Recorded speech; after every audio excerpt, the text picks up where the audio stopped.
दीर्घायुष्मान भव महागणाधिपति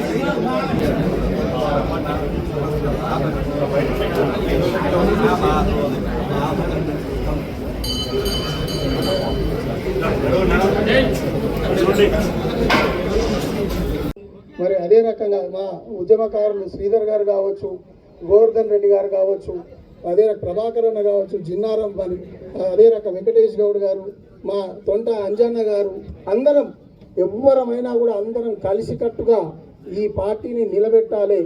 ఏదో రకంగా అంటే మీ అందరి సహకారంతో ఉత్తగా కాలేదు ఇది.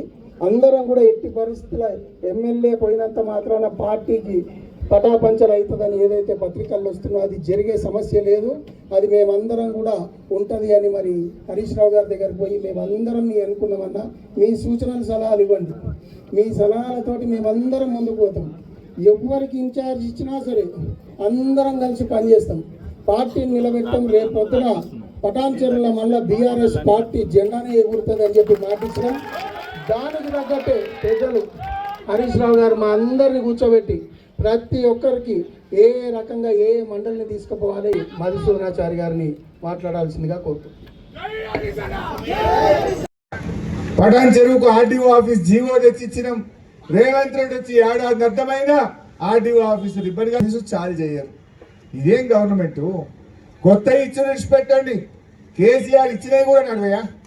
ఆడ గంత పెద్ద సూపర్ స్పెషాలిటీ ఆసుపత్రి 200 పడకల ఆసుపత్రి పటాన్చెరువులో కేసీఆర్ శాంక్షన్ ఇచ్చి ఆయనే వచ్చి స్వయంగా కొబ్బరికాయ కొట్టినా ఇంకా దవాఖానా పూర్తి కాదు, ఆ పనులు ప్రారంభం కానటువంటి పరిస్థితి ఉంది.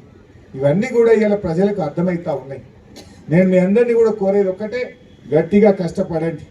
తప్పకుండా మా నాయకులు, సీనియర్ నాయకులు అందరినీ కూడా నేను కాపాడుకుంటా. ఏ ఒక్క నాయకుడిని కూడా రేపు అన్యాయం జరగదు. మీకు తగిన గుర్తింపు, గౌరవం లభించే బాధ్యత నేను తీసుకుంటా. మీ అందరికీ ఎవరి స్థాయికి తగ్గట్టు ఎవరు కష్టపడితే వాళ్ళను కాపాడుకుంటుంది పార్టీ. ఆ బాధ్యత నేను తీసుకుంటా. దయచేసి అందరూ కలిసి పనిచేయండి. ఏప్రిల్ 27 వరంగల్ మీటింగ్కు పటాన్చెరువు నుంచి పెద్ద ఎత్తున స్వచ్ఛందంగా కదిలొచ్చే విధంగా ఇప్పటి నుంచే ఏర్పాట్లు చేయండి. ఆల్ రైటింగ్ చేయండి, పోస్టర్స్ వేపియండి, ప్రజల్లో చైతన్యం తీసుకురండి. ఎప్పుడెప్పుడు ఆ వరంగల్ మీటింగ్ పోవాలి అనే విధంగా ఏప్రిల్ 27 వరంగల్ మీటింగ్కు అన్ని కేసీఆర్ నువ్వు ఇవాళ మొత్తం తెలంగాణను ఆగం పట్టిస్తున్నావు. ఎసొంటి తెలంగాణ ఎట్లా చేస్తున్నావు?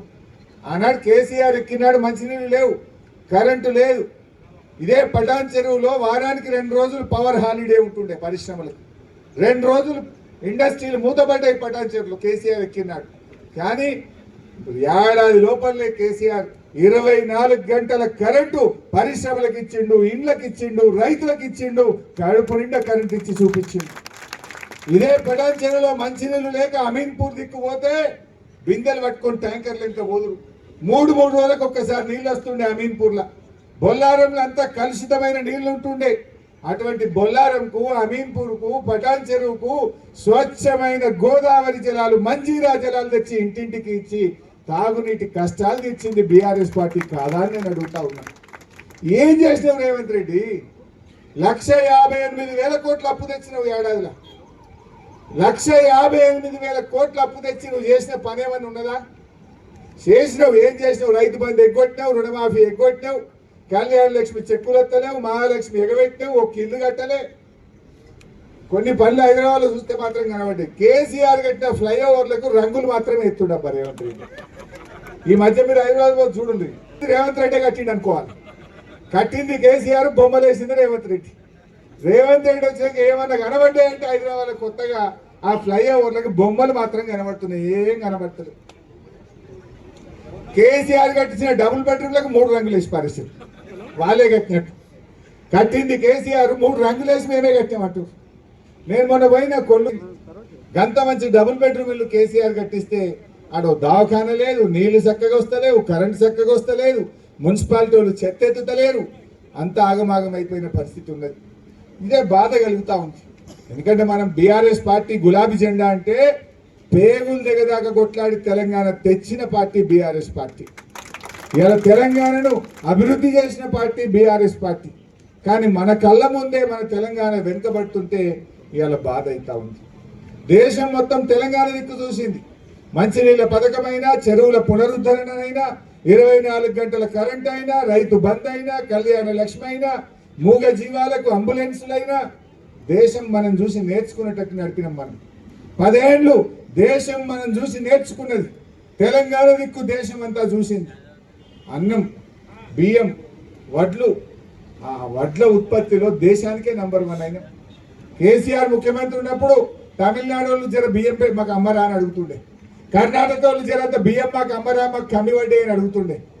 అంటే తెలంగాణ 10 మందికి అన్నం పెట్టే ధాన్యాగారంగా మార్చింది బీఆర్ఎస్ పార్టీ. అంత అద్భుతంగా తీర్చిదిద్దినాం మనం. కానీ ఇలా తెలంగాణ ఇలా వెనుకడుగు పడతా ఉంది. రేవంత్ రెడ్డి పాలనలో ఇవాళ ప్రజలకు అర్థమైతా ఉంది. మళ్ళీ బీఆర్ఎస్ రావాలి, మళ్ళీ కేసీఆర్ రావాలని చెప్పి ఇలా ప్రజలు మన వైపు చూస్తూ ఉన్నారు. మన ఉమ్మడి మెదక్ జిల్లా రూరల్ తెలంగాణలో అత్యధికంగా 10-7 సీట్లు గెలిచి మెదక్ జిల్లా బీఆర్ఎస్ కు అండగా నిలబడ్డది. మనమందరం కష్టపడాలి. మళ్ళీ ఎప్పుడు ఎన్నికలు వచ్చినా 10కి 10 బీఆర్ఎస్, 10కి 10 బీఆర్ఎస్ గెలిపించి మనం కేసీఆర్ కు బహుమతిగా ఇవ్వాలి, ఇస్తామన్న నమ్మకం కూడా నాకు ఉన్నది. ప్రజలు మన వైపే చూస్తున్నారు, నమ్మకం మన వైపే ఉంది. తేలిపోయింది. రేవంత్ రెడ్డి అన్ని మాయ మాటలు, భ్రమలు, ఇవన్నీ నీటి బుడగలు అనేటువంటి విషయం ఇవాళ ప్రజలకు అర్థమవుతా ఉంది. ఇవాళ కేసీఆర్ మాట అంటే మాట మీద నిలబడ్డాడు. ఒక 40 పైసలు వేసిండు, 60 పైసలు ఎగ్గొట్టిండు. అంటే వానకాలం రైతు బంధు 9,000 కోట్లు, యాసంగి రైతు బంధు ఒక 5,000 కోట్లు ఎగ్గొట్టిండు. 2 కలిపితే ఎంత? 9, 14,000 కోట్లు రైతు బంధు కింద కేసీఆర్ ఇచ్చే పైసలు రేవంత్ రెడ్డి వచ్చినాక బంద్ అయినాయి. ఏం మాట్లాడుతుండు? రుణమాఫీ చేసిన అంటాడు. చేసిండా? రుణమాఫీ అసలు ఇవ్వాల్సింది 49,000 కోట్లు. అసెంబ్లీలో చెప్పింది 31,000 కోట్లు ఇస్తా అన్నాడు. ఇచ్చింది ఎంత అంటే 16-17,000 కోట్లు ఇచ్చింది. ఆ ఇచ్చిన 16-17 ఎక్కడి? ఈడ రైతు బంధు కోసిండు, గాడ రుణమాఫీలు వేసిండు. అంతే తప్ప కొత్తగా ఇచ్చింది ఏం లేదు. నువ్వు వానకాలం యాసంగి కలిపితే ఎగ్గొట్టిన రైతు బంధు పైసలు 13-14,000 కోట్లు ఎగ్గొట్టినావు. గా 13-14 తెచ్చి రుణమాఫీ చేసినా అని మాట్లాడుతున్నావు. మొన్న అసెంబ్లీలో అడిగిన రేవంత్ రెడ్డి, నీ కొడంగల్లో ఏ ఊరు చెప్తావో చెప్పు, పోదాం. బట్టి విక్రమార్క నీ మధురలో ఏ ఊరు చెప్తావో పోదాం. లేదంటే మా పటాన్ చెరువుకి వస్తావా, మా సిద్దిపేటకి వస్తావా, రా. ఏ ఊర్లోనన్నా 100% రుణమాఫీ అయిందంటే నేను అక్కడనే ముక్కు నేలకు రాస్తా, నువ్వు రాస్తావా అని అడిగిన. తప్పు లేదు. మొహం కిందికేసి, తలకాయ కిందికేసి తప్ప మాట్లాడతలేదు.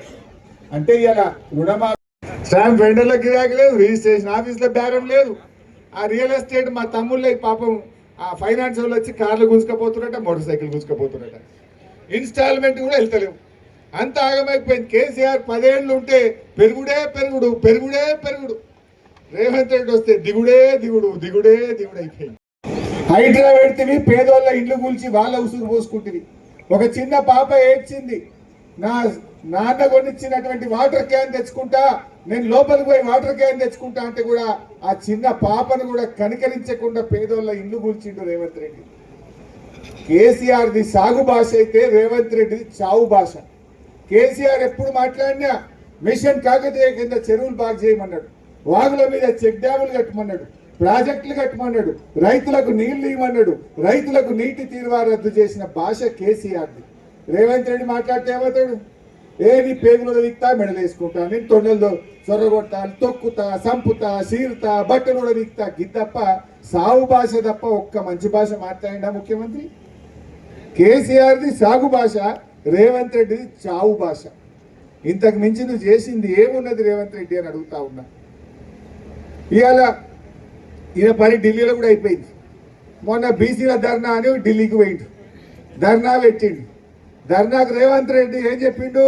నేను రాహుల్ గాంధీని తోలుకొత్తా, ప్రధానమంత్రిని ఒప్పిస్తా, పార్లమెంట్లో బిల్లు పాస్ చేపిస్తా అని మాట్లాడి. కానీ ఢిల్లీ దాకా పోయినాక అర్థమైంది ఏంది, ఈయన పిలిస్తే రాహుల్ గాంధీ రాలే. ఈయన ధర్నా పెడితే ఈయన పార్టీ నాయకుడు రాహుల్ గాంధీ ఢిల్లీలో ఉండి ధర్నాకు రాలే. అపాయింట్మెంట్ కూడా ఇయ్యలే. ఈయన లాస్ట్కి ఈయన వాపస్ వచ్చిండు. ఈయన వచ్చినాక తెల్లారి మాత్రం మిగతా పిసిసి అధ్యక్షుడు, ఉప ముఖ్యమంత్రిని అందరినీ పిలిచి సోనియా గాంధీ ఫోటోలు దిగింది, రాహుల్ గాంధీ ఫోటోలు దిగింది. రేవంత్ రెడ్డికి మాత్రం తలుపులు బంద్ పెట్టు. ఈయనని కలుస్తలేదు, వాళ్ళని పిలిచి ఫోటోలు దిగింది తప్ప ఈయన పిలిస్తే ధర్నాకు రాలే, ఈయన కలుస్తానంటే తలుపులు తెరవలే. ఇది ఇలా రేవంత్ రెడ్డి పరిస్థితి అయిపోయింది. ఇంకా గమ్మత్తు నేను నిన్న చూసిందంటే మీరు అందరు కూడా, ఆ ఉప ముఖ్యమంత్రి ఏదో స్టేట్మెంట్ ఇచ్చిండు. ఈ రాష్ట్ర కాంగ్రెస్ పార్టీ ఇన్ఛార్జ్ మీనాక్షి గారు ఆదేశించిందట, ఉప ముఖ్యమంత్రి హెచ్సియు విద్యార్థుల మీద కేసులు ఎత్తేస్తున్నాము అని చెప్పిండు. మరి పెట్టింది ఎవడు? కేసులు పెట్టింది ఎవడు? పెట్టిందేమో ముఖ్యమంత్రి. ఆయన్నే హోంమంత్రి, ఆయన్నే ముఖ్యమంత్రి రేవంత్ రెడ్డి. రేవంత్ రెడ్డి కేసు పెట్టడట, బట్టి విక్రమార్క కేసులు ఎత్తేస్తాడట. ఇదేమి రాజ్యము? అసలు కోక తుక్కనాడి అట చూడు, తోక కుక్కనాడిస్తుందా, కుక్క తోకనాడిస్తుందా? ఇలా హోంమంత్రి ముఖ్యమంత్రి రేవంత్ రెడ్డి, ఆయన్నేమో పిల్లల మీద కేసులు పెట్టిండు. ఇవాళ పిల్లల్ని తెచ్చి సంగారెడ్డి జైలు వేసింది రేవంత్ రెడ్డి. ఉప ముఖ్యమంత్రి చేస్తున్నామంటాడు. ఇలా ఎవరిది నడుస్తుంది? అసలు గవర్నమెంట్ ఇట్లా ఉంటుందా? గవర్నమెంట్కి ఒక పద్ధతి ఉండదా? మరి నేను రేవంత్ రెడ్డి అడుగుతున్నా, నువ్వు అక్రమంగా కేసు పెట్టినావు, నువ్వు తప్పుడు కేసు పెట్టినావని నీ ఉప ముఖ్యమంత్రి వాళ్ళని జైలుకి వెళ్ళి విడుదల చేయమన్నాడు. మరి నువ్వు క్షమాపణ చెప్పు. రేవంత్ రెడ్డి నీ ఉప ముఖ్యమంత్రి చెప్పిండు, నువ్వు ఆ పిల్లల మీద అక్రమంగా కేసు పెట్టినావు, ఆ పిల్లలను అక్రమంగా జైల్లో పెట్టినావు, ఇది తప్పు అని నీ ఉప ముఖ్యమంత్రి క్యాబినెట్ మిత్రులందరూ కలిసి వాళ్ళని జైలుకి వెళ్ళి విడుదల చేయమన్నాడు. కేసు పెట్టింది నువ్వే కదా రేవంత్ రెడ్డి. మరి నువ్వు రేవంత్ రెడ్డి నేను డిమాండ్ చేస్తున్నా, నువ్వు అక్రమ కేసు పెట్టినందుకు రాష్ట్ర హోంమంత్రిగా, రాష్ట్ర ముఖ్యమంత్రిగా హెచ్సియు పిల్లలకు బేషరతుగా క్షమాపణ చెప్పాలని చెప్పి నేను ఈరోజు రేవంత్ రెడ్డి డిమాండ్ చేస్తా ఉన్నా. అసలు నీ పరిస్థితి ఆగమైపోయింది. నువ్వేం చెప్తున్నావో మీ మంత్రులే ఇలాంటి పరిస్థితి ఏర్పడ్డది. అంతా ఆగమాగం. రేవంత్ రెడ్డి పాలన సగం సగం ఆగమాగం. ఏది చూసినా సగం సగం, అంతా ఆగమాగం. మూసి మూసి అన్నాడు, 3 నెలలు ఉరికిండు, ఎల్లెలకెళ్ళబడ్డాడు. హైడ్రా హైడ్రా అన్నాడు, 6 నెలలు ఉరికిండు, ఎల్లెలకెళ్ళబడ్డాడు. ఏదన్నా ఒక్కటన్నా కొనెళ్ళిందా?